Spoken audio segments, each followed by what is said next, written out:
Hello and good evening and welcome to the Turn Out podcast. It's season 4, episode 18. Well, to say West is best, well, not if you enjoy football and definitely not if you're a Dundalk football fan.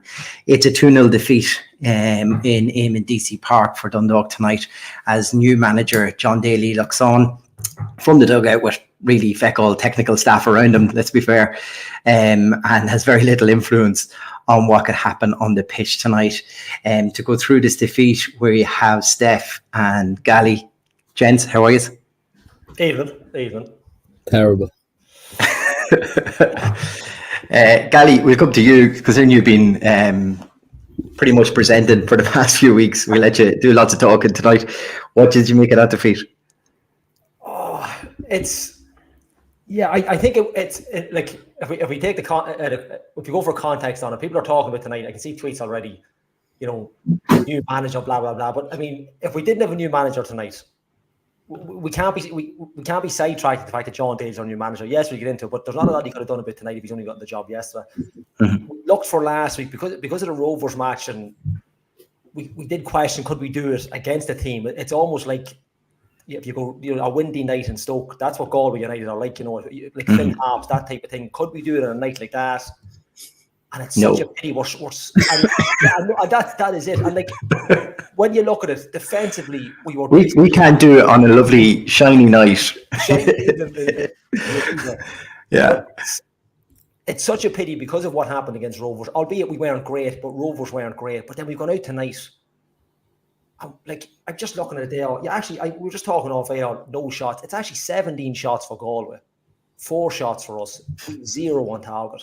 And the comments are coming in, gulling up front, this type of thing, and we're back to this shite again of that we can't put the ball into the box for someone to run onto it. But even tonight as a whole, I think Galway had our number. I think Galway played. It's not great to watch, but it gets some results. They're 5th in the league for a reason. Fourth now. Yeah, sorry. It's just as well. 15 points better off than us, though. That's huge, isn't it? We've gotten a bit of luck last night. The draw that we're 2-0 up and we're beating 4-2. Look, it's just not. The real issue we have now is we don't look like we're going to close the gap. So the gap to Sligo is 5 or 6, is it? We're not even going to close that gap. So now we're just concentrating on draw at the minute. We now have to go. We probably 7, I think. Are they 19? Could be 19. Sorry, I could be reading that wrong. Could be 17. I have in my head.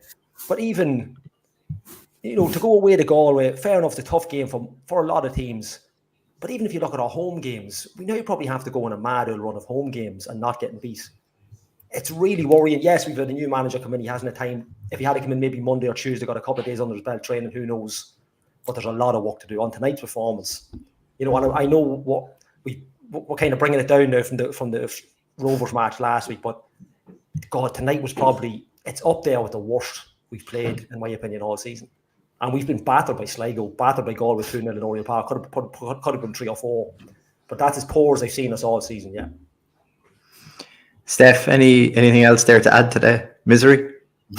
No, I think it's just deflating after, after last week. I suppose you're going in with a bit of hope that we've turned a little bit of a corner. Like, I know Daly's just come in, but you're just hoping that, combined with the result last week, that'll just give us a big lift to go, right, actually, we're getting things in place now. But then the performance that was produced there, you're just going back to square one again. You take 1 step forward and 2 steps back, basically. And I think Flano had wrote one of the first comments in last week after we beat Rovers, and he's like, it counts for nothing unless you win or you pick up something in Galway next week. Yeah, he's right. You're literally just it sort of hit me earlier. If we go behind in games, you're just going, game's over. I think the Galway or the draw of the game aside, there's probably stats out there that'll prove. I think Sligo was the only one. Sligo away 1-0 down, and we came back to draw 1-1. I think it's the only time we've come back to pick up something from a match. Yeah, so there you go. And looking around, going, you're trying to like say, well, at least there's something there for the manager to work with. But on that performance there tonight, like, you know, you're seeing Gullen having a wayward shot.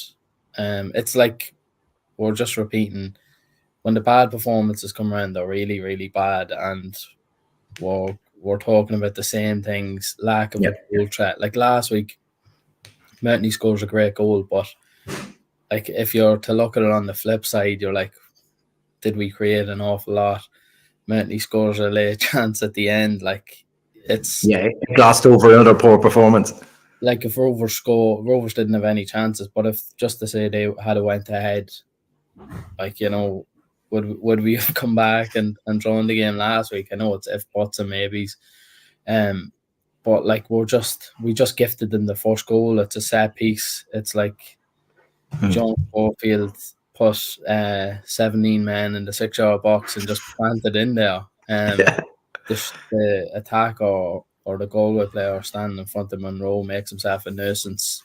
But Monroe, like, you can't not be critical of him because, you know, he needs to be big and strong. Or I think, Chris, you had mentioned it already that off air that, you know, he needs to make the most of if somebody's backing into him. Like, keepers are the most protected species in the world. Anybody lifted them to get a free kick. So, like, make the most of it. If somebody's backing into you, you call the referee's attention on it, and you go, ref, look at this. And then as soon as the ball comes in, you hit the ground and you've got a free kick.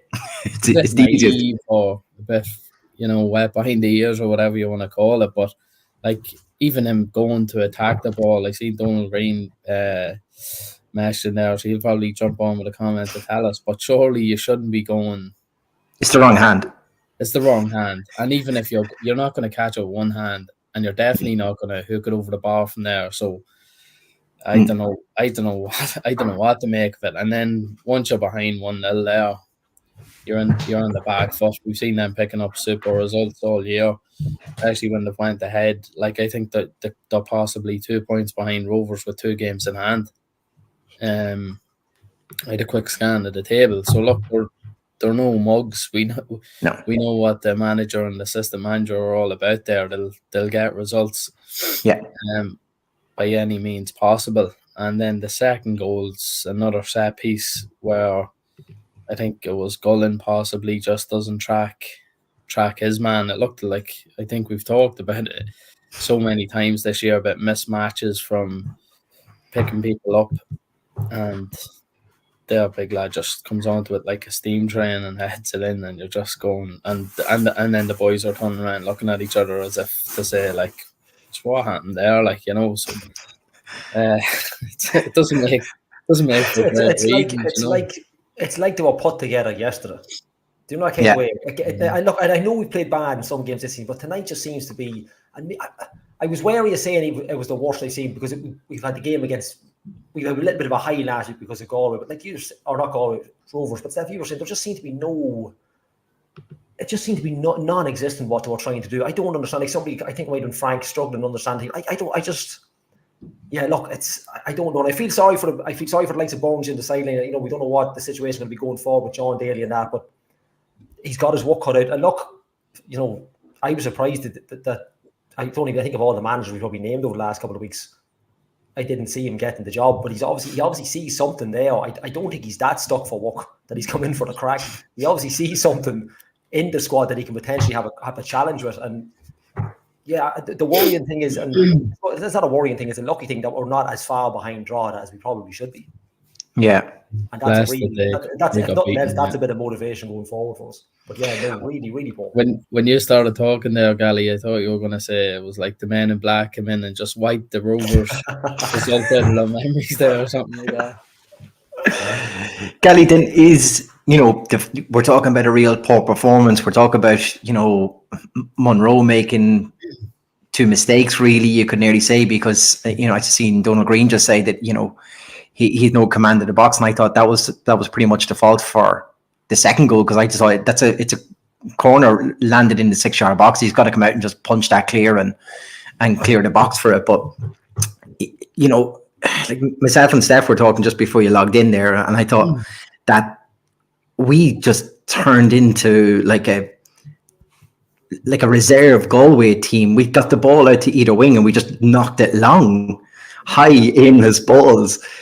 Like that's, we haven't seen Gullen get on the end of any of these long balls and hold them up all season. So why on earth did we think that was suddenly going to happen here tonight? So is that defeat like the best thing that could happen with Jon Daly coming in, so we can look and say, I never want to see this shite ever again, lads? Yeah, like, I mean, if we had him and got something tonight, it probably would have been a false game for a false dawn for him, because he probably would have thought, right, well, there's a bit of something. At least now he's seen, right, this is the work. Like you said, pumping balls into the box for Gullen. You're as well throwing a centre back up there. At least there's a bit of height, a bit of, like, he's not that type of player. He's not great at playing with his back to goal, though. No, and he hasn't been all season. Like, height-wise, he's not. Don't you say it doesn't. He's not great with his front to goal either. But like height-wise, no, he's not even in the same planet as Pat. But height-wise, there's not a lot of difference. But Pat's a different type of player, and it's a unique player to be able to, get that high off the ground, be physically that at your size. But it's something. If he's going to play in this Dundalk team, they're going to have to figure out that's not the ball for him. But at the same time, like Steph's right, without tongue in cheek, there, it doesn't matter what we play into him. I just don't see. He's not what I thought we were going to get out of him. I had him down kind of like, right, this boy will hit double figures this year for us. He might be, it could be a real top player here after the first game. But yeah, pumping balls into him is just an absolute waste of time. Like, and we've nobody. No, that's the thing. Like, nobody. We've no height from the wing, no height from anybody coming in off the ball. Nothing really. I think it's probably going under the radar a little bit, maybe with the Rovers result last week. But Scott High could pick out a pass. He could spray balls wide. Need a lot of positive attributes in an attacking sense, and that has left a big hole there with him. Unfortunately, getting injured and going back to his parent club. But he would have been going in July possibly. So that's a definite void that needs to be filled. There's probably a lot of voids that need to be filled at the minute, but like an attacker, like we can't even say, oh well, look, Kenny's not going to walk out, because he hasn't probably got a fair spin of it. Yeah. He hasn't been on in games long enough, and when he is being brought on, it's usually when we're losing, or if he gets any sort of game time tonight, he comes on at like 2-0 down, is it? Yeah. He came on for the last 10 minutes tonight, yeah. Yeah, and even at that, like, if it was 1-0 and he's coming on for 10 minutes, you're not even getting up into your running the thing. So, but the worrying thing about that, Steph, is you can see from the first half it's not working with Gullen. So why not give Kenny this run earlier? I just don't. Even if it was 1-0, he hasn't been in the game since the first game of the season. No, proper in the game, effective. So I just don't get. Look, and who am I to be talking? And the boys know these players, and who am I to be talking? But there's no analysis. That are really frustrating. That's the real frustrating end of it. That there is potential there. Now maybe we're seeing a flash in the pan. Maybe in training, it's easy to start cutting the mustard. I remember Tino. He just scored in the under-20s match. I think the last one he scored. And it's not like he hasn't been on loan playing.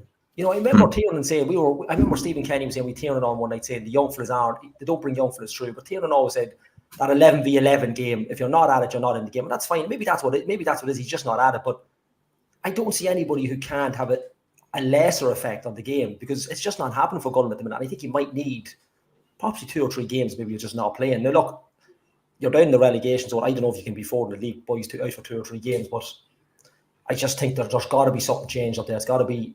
I don't know if O'Kane goes through the middle. Even Durant, who was, he did an awful one. He had a mail. But look, yeah, and even John Muffy had said Durant. Like I said, John Muffy pulled off. John Muffy's one of the best going with the one-liners. I listened to the first 15 minutes on the radio and come home in the car. And he literally said, whatever meeting is on, Sam Durant was not at the meeting, wasn't invited to this meeting. So even in the first 15 minutes, he just wasn't at the races. And there's certain things need to be questioned there. July, look, maybe he's been probably, maybe Jon Daly's been said, look, there's a bit of money there, we can go to this. I don't know, but there's got to be something. So I think I don't think it's a massive overhaul, but there's got to be 1 or 2 fighters in there that's going to come in and really have a go at this team. Because at the minute, I just don't see it. I just can't see us picking up points. Steph, the only change coming into this match tonight was Durant was in and Elliott was out, but Gally's touched on it there, right? I don't think Durant got that memo and realised he had to turn up tonight. Yeah, and look, for all the criticisms I have of Elliott, you know, he walked the socks off last week. So, you know, for him to be dropped after that, I think was very harsh. Mm-hmm. I think it's tough on Durant. I know people will look at him, say he's non-existent and whatever else, but like, he's played token minutes. I know he came on the last possibly 25 against Rovers, but like, did that really warrant him starting tonight? I don't think so. He played 10, 5 minutes here and there.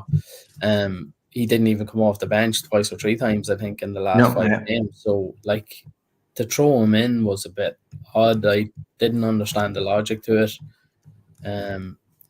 He played out wide predominantly anytime we'd seen him. So it was hard to see. It was hard to make a case for him starting tonight, in my opinion. And it's probably harsh on him as well, because he's not match fit. He hasn't played enough either for me. So, like, we've seen him as such a massive impact last year when he came in and he started a few games, and you know, he had a run of two, 3 games, I think, where he had it scored or had an impact in the game, but that just hasn't happened at all this year. He looks to me like he's a confidence player, and he looks like he needs a run of games to get up into any sort of rhythm or anything like that.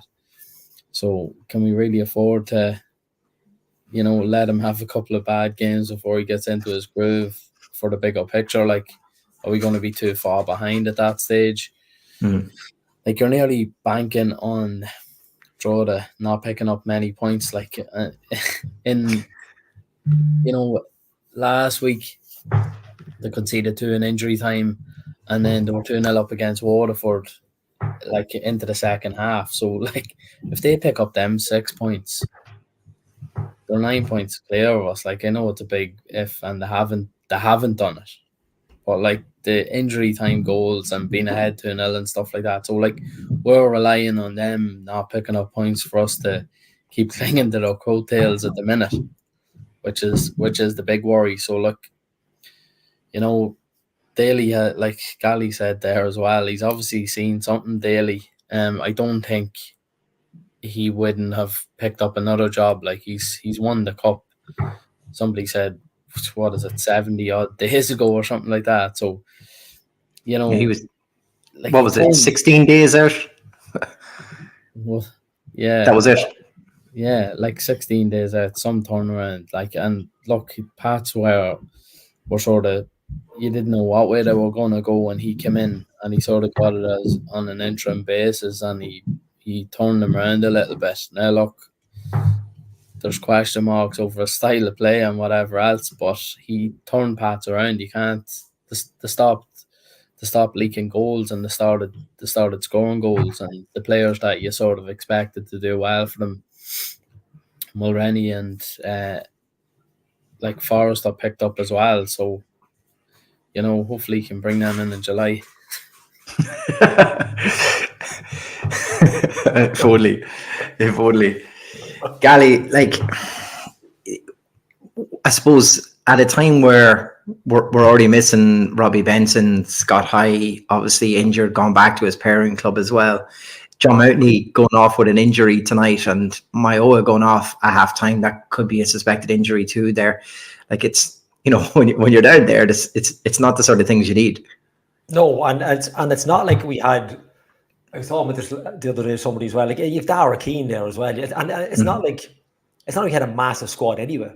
You know, at the time, I remember talking about the squads. I was thinking, God, it could be just enough. You know, 16, 17 who'd get into the squad, and then a couple of youngsters. And but then the likes of an inner injury from a McGuckin and stuff like that, that's kind of curtailed anything there. Yeah, and Steph had mentioned Scott High, and it's just obviously with the goalkeeper out as well, not an injury, but that he's out as well. So it's when you're down there, you're right, Chris. You've got nothing going for you whatsoever. And I just wanted to pick, like, even the likes of Mark Harland comment there about Ryan O'Kane. For whatever reason, you know, Ryan just hasn't got going. I don't know what it is. I don't know if it's just a confidence thing. I don't know. but like Ryan O'Kane at his best could carry this team, but I just don't know if he just hasn't had a run this year. And look, you don't need, you're preaching to the choir talking about Ryan O'Kane. To me, I'm one of his biggest. That's what makes it stranger, though. Then Duran starts before him, doesn't it? That's it, and it's like, especially when you see him tonight.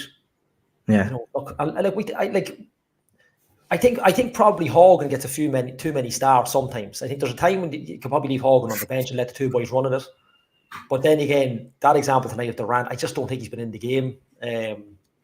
But like players like Ryan O'Kane, that's who you're going to be looking to normally to kind of pick this team up. Local lad, you know, hungry to play, but for whatever reason, just hasn't got going from this year. And injuries, look, and it's never one injury or two injuries at Dundalk. And we can look, we had many discussion over the pitch and stuff like that. And look, it's obviously not the two injuries tonight are not pitch related, but not the Dundalk's pitch related anyway. But it's just when you're down there, you've no luck, and that's.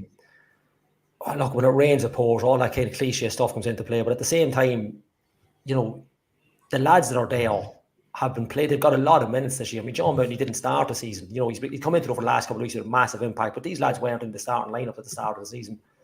They've got to come to the fore now, these boys, for the next couple of weeks. Like you would have thought tonight, like Steph had said there, Daly might have some players coming in. I'm calling him Daly like I know him. John. Yeah, Daly, like, you know, he's a mate who lives on the street. Dale's up. You know, yeah, you want to have. He might have an idea of what he wants to bring in, whether he gets them or not. I think these lads go out tonight. They are fighting for their place. They should be anyway, because the manager comes in, mightn't fancy any of them. And you know, look, you can let it go. Well, I suppose you can't really let it go because of where we are. But the first game in, you probably could get away with it normally because it's a new manager. Right? It'll take him a day or two to get into it. A couple of weeks training. But the problem is now, next week you've got Derry, and then you've got a lovely tie on the 3rd against St. Pat's. So, you know, it's not getting any easier. And because of where we are, there's no teams now. We're not fancy probably to beat. I'd say we're second favourite in all the games in the bookies, right across the board. Like, I wouldn't fancy us at the minute to beat any first division teams. You know, that's a poor we're playing. And look, I'm not going to pretend. I think it was even said there, just the way our strike force is, that strike force wouldn't even cut it in the first division at the moment. Like the Steph there, he'd beat the two of them. He'd have the two of them for pace on the field, and like nowhere near as good as he used to be. But he's better than me. he would have Gullen in his pocket. It's a comment with a punch. But let's be honest, he probably wouldn't get it. Someone wouldn't get a game at Leinster League, and like you're trying to get a battle, and like there has to be somebody in the first division even as a striker that could come up and say, right, let's get up and get this. Daly would have a good idea of the league, a good understanding of the league, who's available. You're probably not going to sign. You might sign someone on the fringes of a first team, but do you want them? I depend on what the club they're coming from, but definitely someone who's been playing all season in the first division could be an option. There's got to be someone, you know. I think if he's allowed to recruit, I think he could be a shrewd operator on that, because he did seem to get some good players in for Pats, although he would have had a bit more of a budget. But I look, just go back to yours about injuries. Yeah, like for injuries alone, we're going to need players. Never mind replacing anybody. I just think we're just going to be really up against. I think tonight's result, especially off the back of last week's, is a real sore one, real sore one. Yeah, it's just so. Look, you probably have to wipe it. You probably have to forgive this game. Just get it out of the way, get done, and get past, and let's get a full week under the new management. But I don't know if it's going to be even. Do we know if it's even going to be Jon Daly on his own? If I'm assuming Burns would be there. You'd like to think. Yeah, Burns will definitely be back anyway. Yeah, I don't see anything changing there. But was Dave Mackey on the bench tonight? I didn't see him. He was, but then I don't know if he had to be there if John, the manager himself, on the dugout. Which I don't think that was a late call, was it? By the looks of it. It looks that way. Yeah. And his pre-match, he sort of said that Burnsy had done all the prep for the game. He just met the players today, and because Burnsy was suspended and he was there, he might as well just be on the line. That's what he said. Like, look, it could have worked out well if we had got the 3 points. Oh, of course, yeah. But the fact that we haven't now, it looks like it was a bit rushed. Yeah. So, but look, if he wasn't there, I assume Mackey would have to be there, would he? He would have had to be. Would have been the only pro license holder in the house, so he definitely. Yeah, like, look, I don't know what badges the other two lads have that were on the bench, but they definitely don't have pros. So yeah, it's just like yeah, we don't. Steph, just on Frank's comment there, just saying, it didn't look like we had much of a plan there tonight. That we didn't play Galway at their own game. I actually felt that we got sucked into playing their game was the problem tonight. Yeah, that we ended up knocking these long balls. we played our game much better, and we absolutely sucked. Like, it's that lack of something different there, isn't it? That really killed us. That little creativity that sometimes do we rely on it a little bit too much from Robbie Benson, maybe, and maybe Scott Hyde so far this year. But it just showed that it was gapingly obvious there tonight that we just lacked any sort of creativity. And unfortunately, the Steph McKevitt kiss of death came out when you praised Paul Doyle for having such a good match, and then the lad gets hooked off. Gonna have to roast them every week now. You're gonna have to. So yeah, look, like when you weigh them up and you look at the Paul Doyle who played against Stroda, and you weigh him up against the Paul Doyle that played against Rovers. Like the Rovers game, I thought he was excellent. I thought he was man the match. I said it. But he was a lot more on the ball, though, wasn't he? Like he was involved in a lot more. Whereas this, he was probably watching the ball going past him. Yeah, but he that. And like he seemed to get caught out. He gave away free kicks. He nearly caused the goal as well. And just like his all. I know. Look, the game's probably bypassing him a lot, and his neck probably sore from watching tennis. But yeah, like look. Jesus, he looked like a shell of himself from last week. So, like, you're just scratching your head there, going, what is the issue? Maybe he doesn't know himself, or hopefully the manager can get the best out of him, because to show it every so often, like we're turning to the likes of him. Like everyone was so excited when we snapped him up from UCD that time. I think. Yeah. I think Gavin came on when he signed. Gavin McLaughlin came on the podcast when he signed and said, I think one of you might have asked him, who are you looking forward to seeing? And he was he talked him up so much. And the bits and pieces we'd seen of him in Oriel and the times he played against UCD, like you were just, he looked like a real leader and someone that is quality on the ball, his game knowledge and his IQ, like you were just thought he'd be a Robbie Benson regen, but it just hasn't worked out, like injuries and whatever else. But look, you're just looking for the likes of him, like Hogan coming back. He hasn't hit near a percentage of the heights where he was at previously, and look, he's coming back in a different stage of his career. But you're sort of looking to the likes of Hogan to give us that spark, to give us that creativity.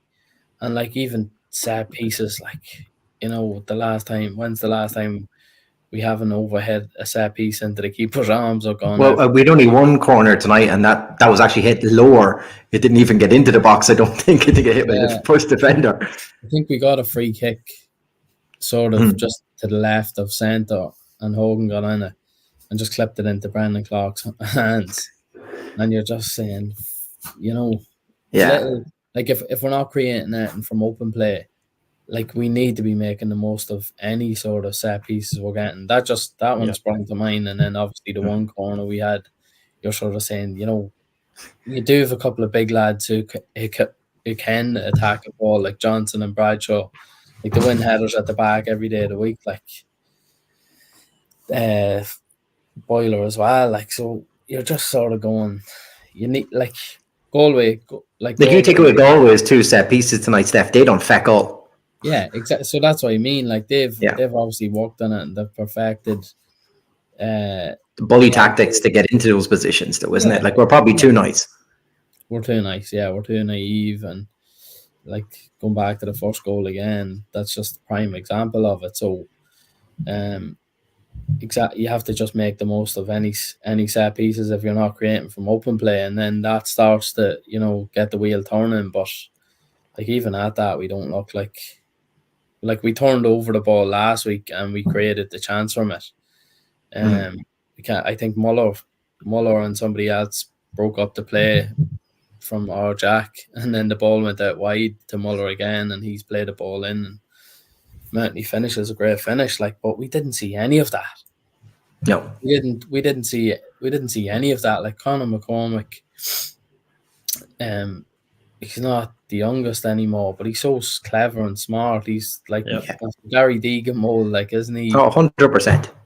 Like, and he questioned the referee's decision on everything. I seen that there tonight. Every time there was a free kick won, he was straight up just in the ear of the ref and just floating around, being a bit of a menace. Like, and every time we won a free kick or it was a free kick, and we were just walking away going, "Oh yeah, probably is." Yeah, and like you can see him pushing his team forward and driving them. Like, sometimes you just look around going, we could fucking buy some of that. Like, yeah, 100%.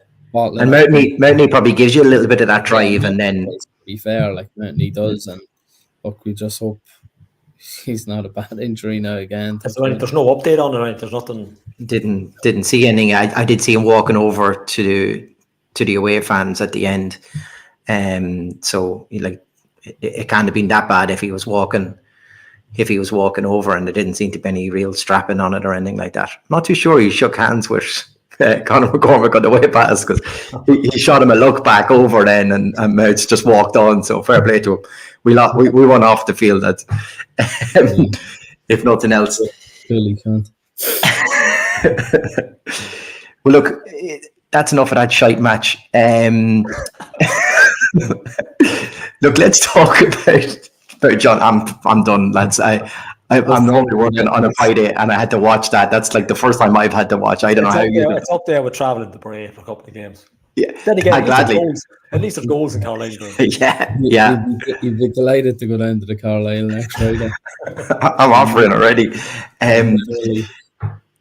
Like Gally, you've already touched on this, so you know we've had another Dundalk week this week where another surprise pops up. Like you've mentioned already, I think when you looked at the running for this and you heard names in and around town, and it seemed to be heading the Barraclough way, and there was even talk about who possible assistants could be, and you're thinking this is only a matter of time before it gets agreed, and then all of a sudden, Jon Daly's appointment seems to come right out of the blue. Yeah, and for all the names we'd mentioned, for all the kind of I don't know how many times we've discussed this. I don't know how many times but he never came on my radar. I never seen his name. I never thought of, maybe because it was so close to just being Pat's. But yeah, I suppose it's a good appointment, but at the same time, he's on his momentum for games isn't great, because he's been on a bad run, and he's going into this night's match, I suppose. But if you're going for managers that are that have League of Ireland experience, that are out of work, himself, I don't really see probably anybody that's probably a better pick at the minute for us, simply because he's going from one to the other in a matter of weeks.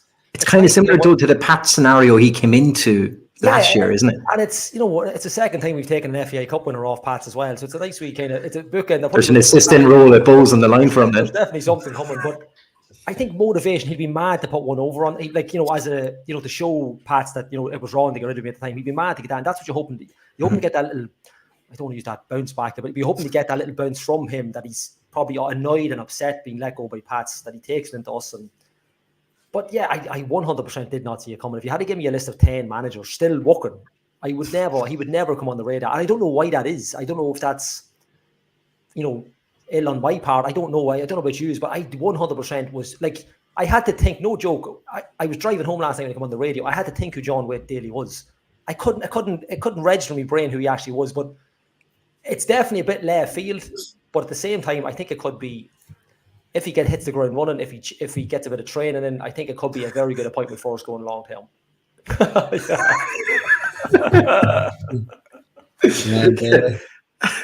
Come on, Dave. Steph, just your opinion on the appointment. Yeah, look, I think it caught everyone on the hop. I think we'd all heard that Barraclough and Gavin Pearce was coming in as his assistant. Done deal, signed, sealed, delivered. I think the fact that, we'd been speaking about this manager, and we seemed to have, Barraclough was being mentioned before King came in, and then, there was talk. It seemed the obvious appointment then, didn't it? Yeah, it seemed like, Cheltenham Town assistant manager waiting for the season to be over. Then the season's over, and you're sort of saying, it all sort of matches up. And then it went quiet for a day or two, and you're sort of saying, what's going on? The Cheltenham manager leaves. The Cheltenham Town manager goes to Barnsley, and you're saying, he's probably going to bring Barraclough with him.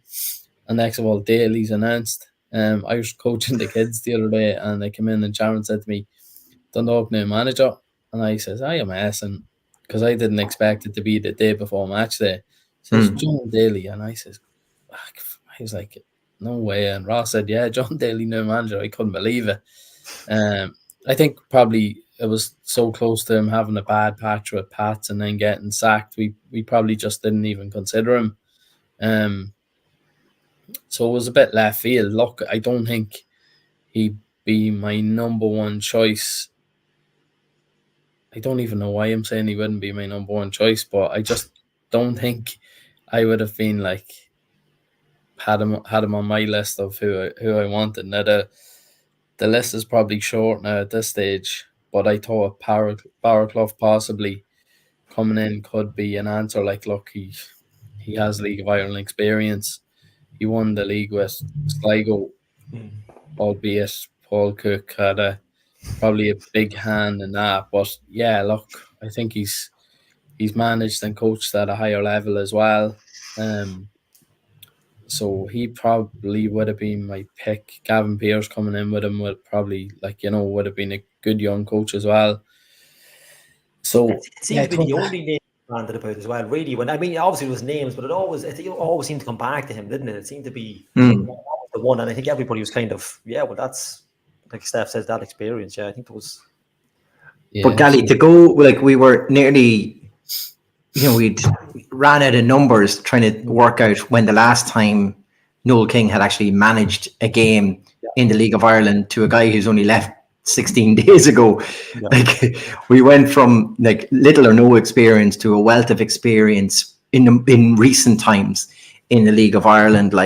That's obviously a big plus, because this is a guy who has played us twice, has looked at the, I suppose, relative, it should be relatively obvious to him now anyway after tonight, but the deficiency we have in our squad and how to get around us. So it's his job now to try to improve those. So he should have a good idea. Plus, in his preparations for Pats at the start of the year, he's obviously scouted some players and is aware of some opportunities, maybe some he didn't get across the line. Pats, so you'd be hoping he'll bring that maybe to Oriel Park for the July open window. Yeah, well, that's what you'd be hoping. You'd like to think a manager, especially a manager coming from one club to another in the same league, would have a core group of players. Maybe not, first team of, first picks, I suppose, or whatever you want to call it. But he's got to have a wealth of people there. He's got his own kind of opposition analysts and all that stuff, and people who would have picked up on games and stuff like that, and all these terms that you want to throw at people. But you'd like to think he has a group of players, even if it's just 2 or 3 solid footballers that will have a bit of experience, in particular league experience. Now I'd like to get League of Ireland experience in, because we've seen it that it doesn't always work coming in. Look, we get the Scott Hayes of this world, we get some great players coming in from over the water, but you'd like to think that he's set and he knows what he wants, and I'm sure he would have been chomping at the bit to get back into League of Ireland management. So you would think, looking around the league, he might have been thinking, sitting back, right, if this job goes, I can do this, and if this job goes, I don't know what way, but you'd surely think he'd have a backdrop there of, right, this is what I'm going to do, this is what I want to do. He's come in, he probably from himself, on paper, he probably looks like he's coming at the right time, because we've a couple of weeks now to the transfer, but like Steph says, off tonight's match, he's probably thinking, he's definitely got his work cut out for the next couple of weeks. But I don't think he'll hesitate. I think he'll be straight in. He looks like a proper man, motivated, looks like someone who won't take any shit off anyone. And I think if you're going to be lagging over the next couple of weeks, you'll see some boys that just might not get a jersey even off the bench. I think he could be ruthless, and himself and Barnsley might take, they might take heads off boys. I think, because that's going to be have to be. It's fight or die now at this stage, and they got to get going, because I know we're coming up to halfway, but we're running the games badly, and the games are just getting harder every week. It's going to get to the point where we're just, points wise, we can absolutely get out of it, but we just haven't got the ability. Steph, do you think he be interested in keeping the likes of Burnsy on? It's hard to know, to be honest with you. He spoke pre-match about Burnsy and how he'd prepared the team, and obviously with the Rovers result in mind as well, he'd sort of be saying he more than likely would.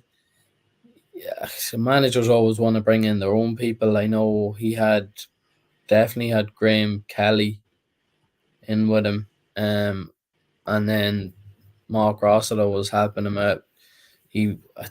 That man's been at more League of Ireland games this season than the LOI TV cameras, I think.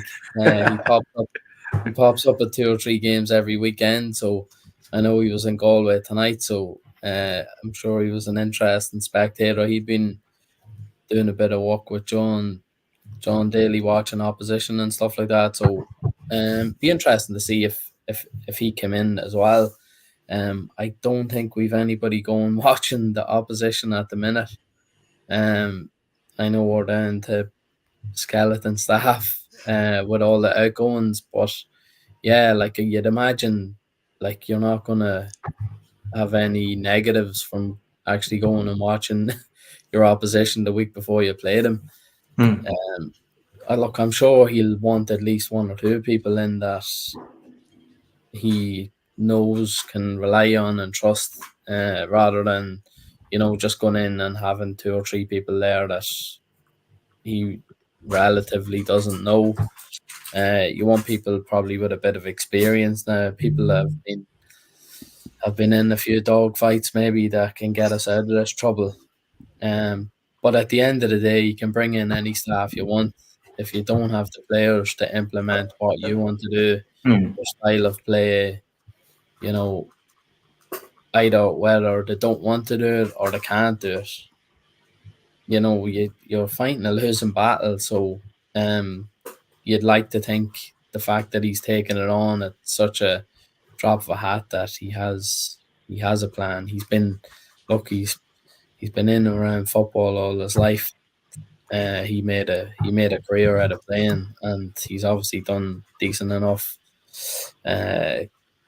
coaching and managing. So I think for me anyway, I think we're all more hopeful than sort of expecting at this stage, which is sad because the positions we've come from, like we not too long ago I was saying to everyone like it was nearly an embarrassment. Like Ross was saying to me every year in February or March, I will go to the final and see Dundalk. Like it was FAI Cup final Dundalk day, like but that's the way it went. And look, it wasn't always going to be like that. But like we've gone from that till really, really plummeting right down the bottom in every sense. So, you just want someone to turn the tide, or even at least stop the leaks, patch it up a wee bit and try and move forward, because if we don't get our act together, like we're just sort of in this sort of area now where it's shit up us time, I think. If we lose any more ground or draw it, and that's just to get into a playoff position. I know Sligo conceded late, and Pats conceded late as well, I think. So 2 draws there, but they've both gained the point on us tonight, Pats and Sligo. So they've moved a point ahead of us again. Sligo playing Shells next week, and Drogs are away to Shamrock Rovers, if that's any benefit.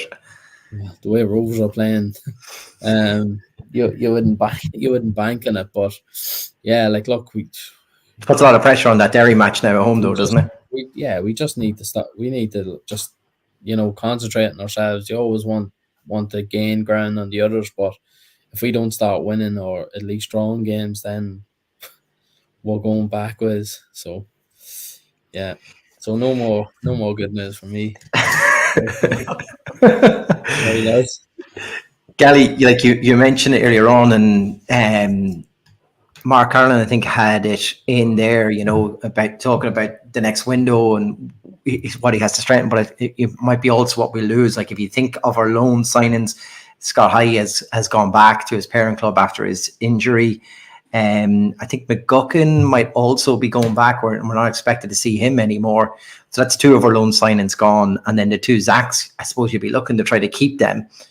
But, I suppose that does open up at least 2 opportunities to bring in loan signings straight away.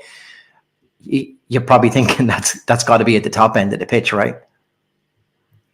Yeah, I mean, ideally you don't want loan signings. You'd like it, but then again, where we are in the league, who in their right mind is going to sign any kind of contract to stay on for 18 months or 2 years? So we are at the loan signings, which I don't really mind. Ideally, you don't want them in because it's not that you don't want them in. Sorry, I'm saying that wrong.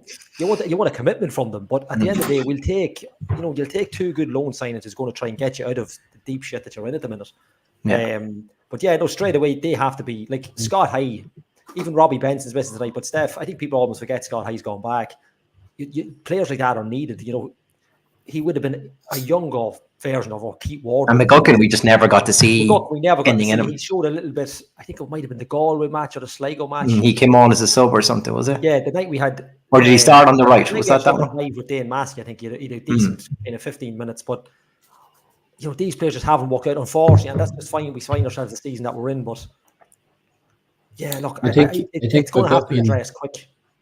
I think McGuckin came back from international duty with a bit of a knock, and just when he was getting into the team and he looked like he was starting to pick up a little bit of form, he was sort of playing off Cullen on the right hand side, and then he came on against Shells and came off again. I think we might have went down to 10. Was that in the Tolka match, was it? Yeah, after making all our subs possibly, and I think you're right. I think he might have broke his leg or something like that. I think he might have had a stress. Jesus, was it that bad? Yeah. But he has been about the place. I've sort of seen him about in the tracksuit and stuff, but I don't think he's gonna feature again. Or that he's not gonna play for us again. He's only on loan till July as well, so it's not a million miles away. But yeah, look, I think it's unfortunate for him and unfortunate for us. So yeah, there's another, like, he's an under-21 international. I'm sure if he had got a run of games, you don't know what way he would have went. But like, there's another one that just hasn't worked out for us for an injury reason. Like, unfortunately.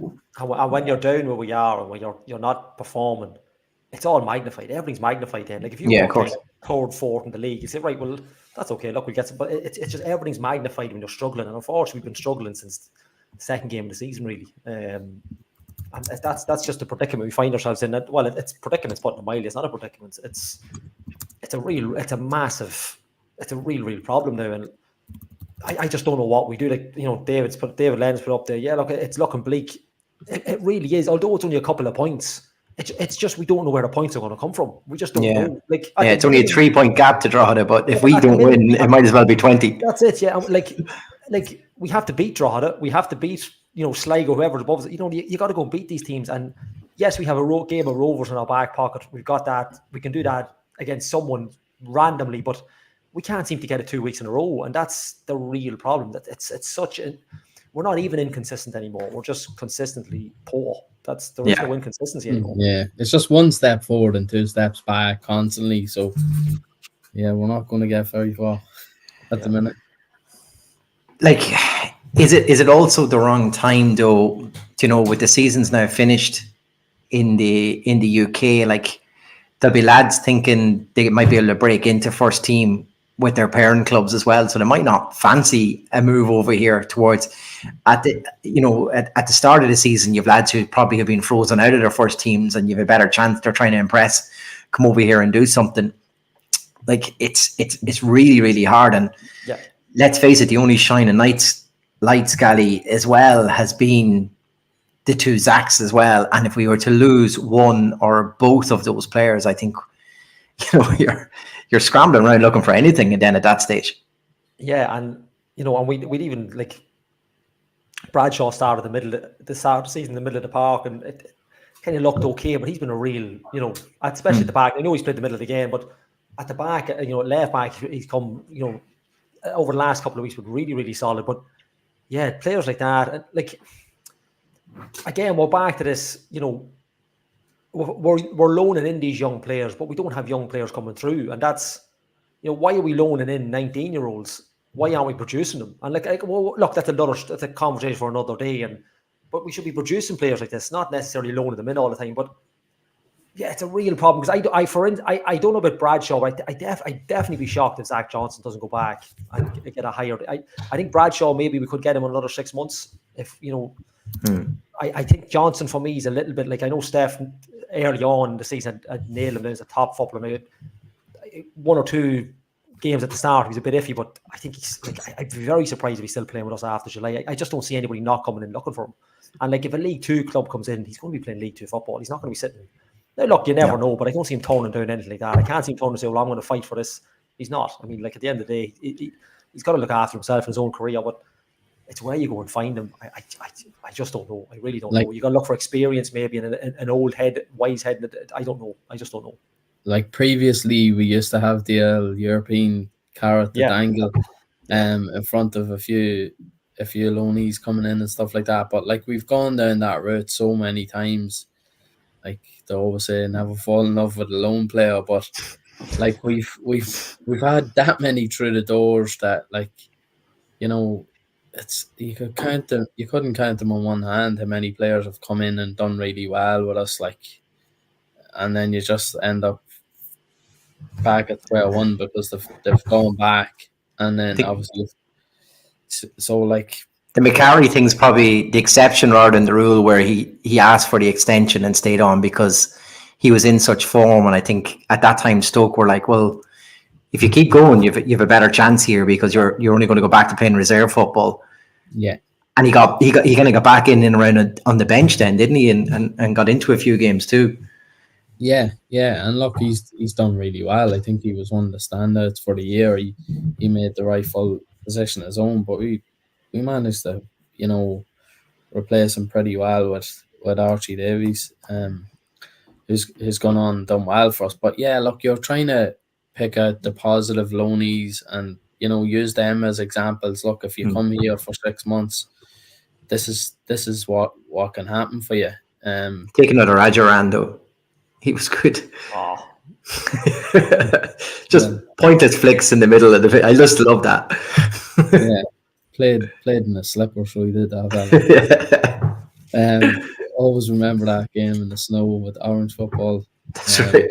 But anyway, yeah, look, we've had plenty. You could talk about 3 or 4. Like Stephen Bradley had a great start and end to the season with us as well, and he went back to Scotland. But yeah, what is the long-term goal of that? Yeah. We should probably be scouring first divisions up north. There are a lot of players out of contract. We've been linked with lots of players up the north the last couple of seasons, and I don't know if we've signed anybody from there. There's been 2 or 3 that went across the other way, which are Chris Shields and Sean Murray's and stuff like that. But and you can even say Jarvis, who is one junior too. Junior, yeah. Jarvis has gone across the lawn and won a couple of league titles with them and stuff like that. And I think he's possibly moved on again. But yeah, surely we have to think of who's doing well up north. Can we bring them in at a certain age, give them a longer term contract and start building instead of 4 or 5 loan players? I think we talked about how much of a nonsense it is bringing in 4 or 5 loan players for 6 months. Even I know our hands might have been tied, but now we're at that stage where the 6 months is nearly past, and we're saying, are these players going to stay? Are they going to go? And obviously there's going to be talks between the clubs and whatever else behind the scenes. But we're all in limbo as fans, saying some of our best players are due to go back in July, and where do we go from here? We're already in a bad enough position as is, but if the likes of those are to go as well, where do you see the light at the end of the tunnel, sort of thing? For me, that's the way I've sort of been looking at it. like Steph's right there, Gally. Like we've probably relied too heavily on this loan market over the past few years, and like Steph said, it's you can't build a squad around these loan players because they do move on, and unfortunately, all the loans that we've had in have been short-term loans, and as in 6-month contracts. So, like, we need to move away from it. It'd be great if these loan signs were just to fill out our squad and maybe give an opportunity when possible, but they've now become the spine, probably, like, and we're talking about the, Bradshaw and Johnson, which are now key players to the squad. And, if we're losing these players, we're weakening our own squad. Yeah. And it's not for the future benefit of the club then either. No, and it's, like Steph said, it's grand having them in and them doing a job for you, and then, like Steph said, don't fall in love with, like that's probably the line of the night there, don't fall in love with a loan signing. Like, it's grand. We call this episode that. Well done, Steph. What our problem has been over the years that we've signed loan players and they haven't worked out. A lot of them haven't worked out at all. Some of them you can't even remember. But then you get players like this of a different grade, start a little slow, but then get into it, and then you realise, right, somebody else could be looking at them. We're not even getting money for them going back. They're not our players. And yeah, like if they were to go, like even just take the two sacks, Scott Hayes gone as well. But that in itself is an issue that the club needs to resolve. We can't keep. Look, I don't know why the last 2 seasons obviously saw it as being a bit the takeovers and the latest of the transfers and stuff. But not everybody's loaning in the amount of players we have. It seems to be a thing that we've been trapped into for the last 2 years, albeit not his first season, but definitely the last 2. There seems to be a few loans. Like, loan things weren't really a thing. Like Stephen Kenny loaned in 1 or 2 players, but it wasn't really a thing then. Now it seems to be a done deal. It's almost like, we don't really want to sign long term. We don't want to commit, but we try and set our stall out here, maybe get a better contract somewhere else. But yeah, look, we've just been very unlucky. And not unlucky, I don't want to be slagging off these players, but as a group, the loan signings we have, if we were to lose 2 or 3 of them, I don't see how we even replace that. Never mind getting in a player. We're definitely losing 2, but things like 2 to 4 is definitely gone. And that's where we pull even from. Like, I don't know where we go. Back to loan signings, or is a loan signing going to come in and fight for relegation? Who are not involved in League of Ireland? I just don't know. I really don't know.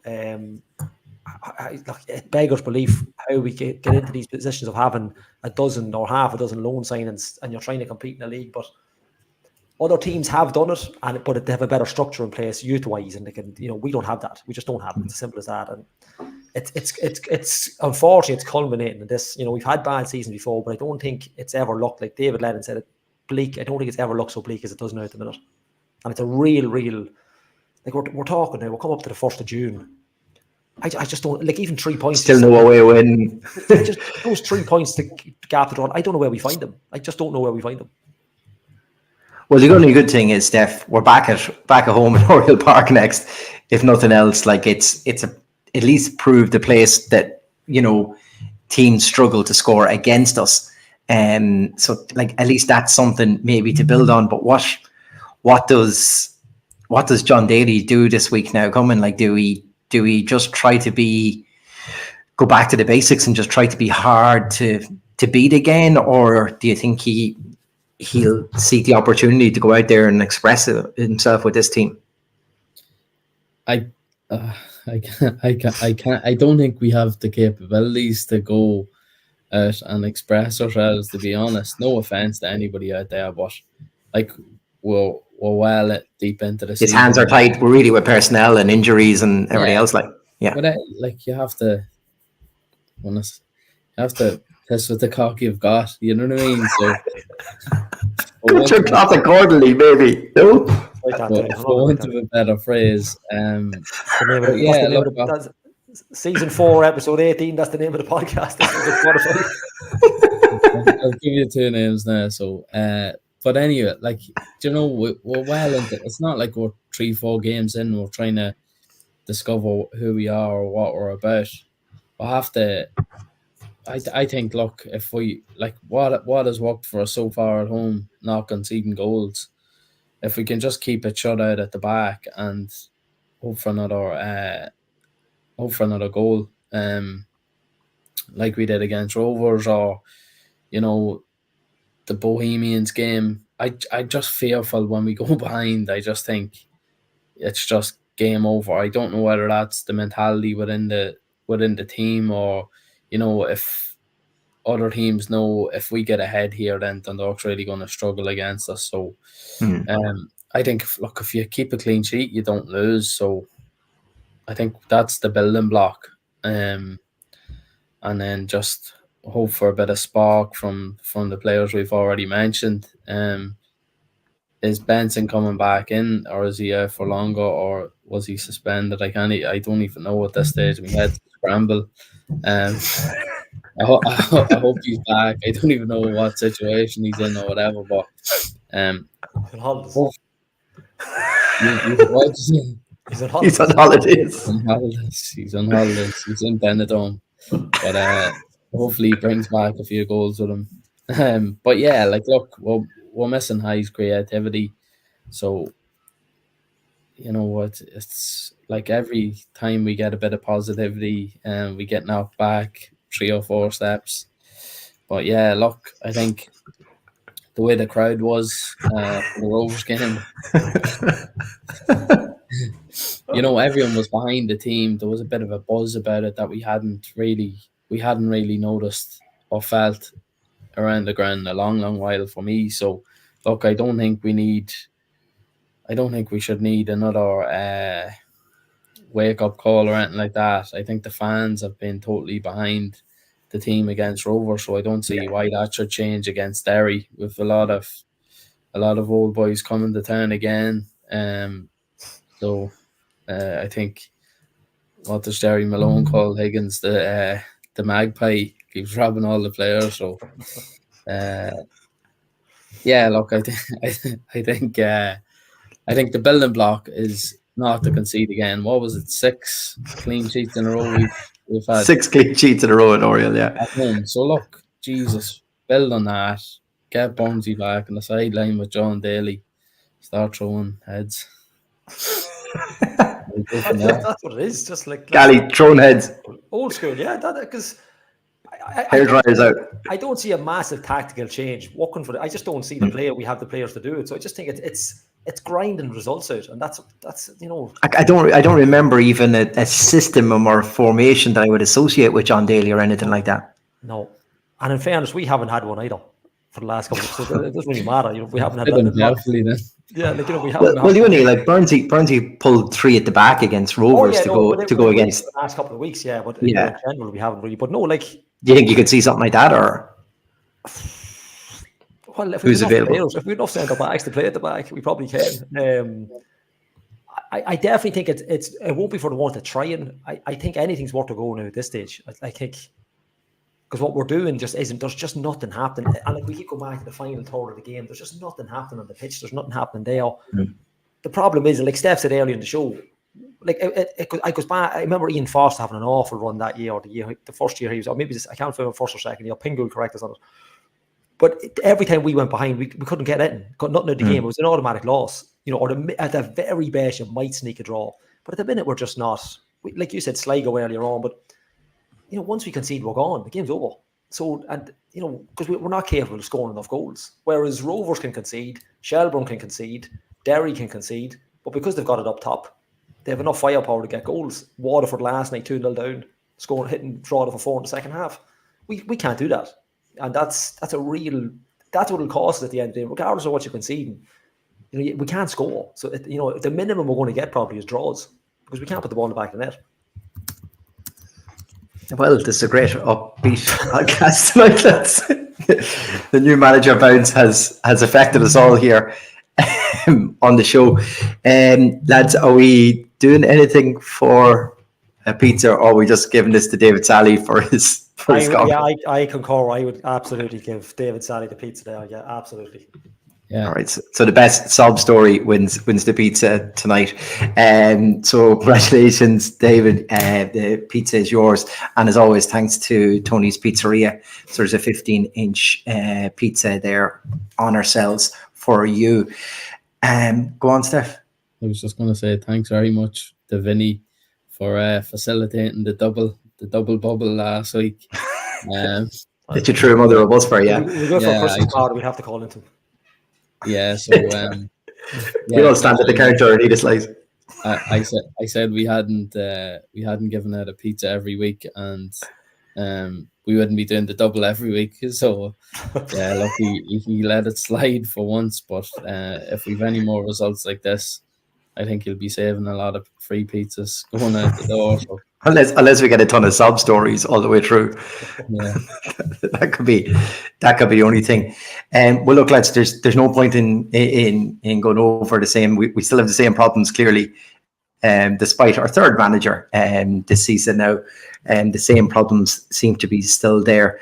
So, look, we're looking for some sort of a bounce before we go into the Derry match. As always, we just want to thank our sponsors. So we've already thanked Tony's Pizzeria, and thanks Player Fit as well. We will do something at some stage this year on a new shirt for this year, and hopefully we'll get a bit of money raised for a charity event or something tied in with that, like we had last year. And as always, thanks to Donald Green and Dundalk Village for the overall sponsorship of the podcast. Lads, anything else, or are you nicely depressed tonight? Deflated. That's it. Deflated. Right, maybe that's the name of this episode. So on that deflated note, yeah. Yeah, exactly. On that deflated note, look, we go into the Derry match always in hope that we're going to do something. Hey, who thought we'd beat Shamrock Rovers? And that happened. So until then, come on the town.